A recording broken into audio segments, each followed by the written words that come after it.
Hello, welcome back. In this video, we shall be looking at economic problems and approaches under each economic system. Remember in our last video that we treated advantages and disadvantages of each economic system, capitalism, socialism, and mixed economy.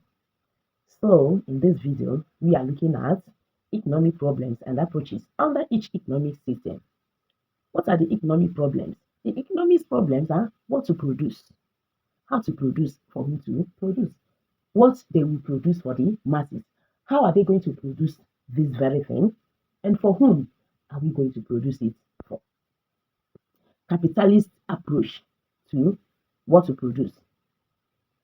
It is decided by consumer preferences. Remember that when we are talking about features of capitalism, we said that their decisions are driven by market forces. So that is demand and supply. So what to produce are decided by consumer preferences. It's what the consumer prefer. That's what they will produce for them to maximize their profit. If not, if they produce what is in their mind without the preference of consumers, they're the one that will consume it.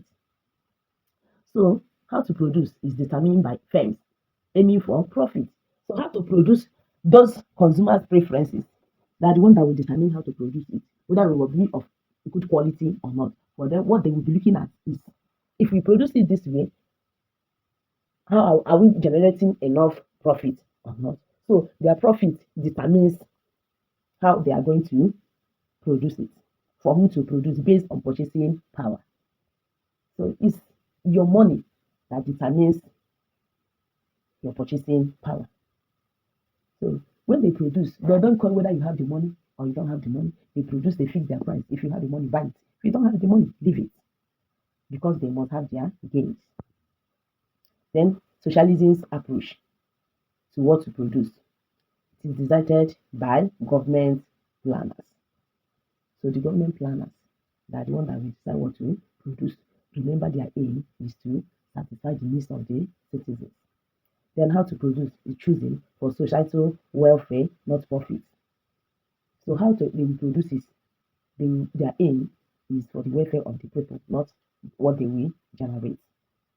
For who to produce, distributed equally or according to the need. So they distribute according to the need of the citizens, the needs of each regions or states. Mixed economics approach on what to produce. Combination of market demand and government decision. Still remember that mixed economy is an economy where government and private individuals determines what happens in production and provision of goods and services. So, based on what to produce is a combination of market demand and government decisions. How to produce it? Firms operate freely but are regulated by the government. So everybody determines, both private, but it's government that will regulate what happens. For whom to produce? Balances market demand with social welfare initiatives. So market demand and also the welfare of citizens. And this brings our topic to the end. And still remember that we treated about types of economic system, capitalism, socialism, and mixed economy, their features, advantages and disadvantages, and their approach on what to produce, how to produce, and for whom to produce. Thank you. See you in our next class.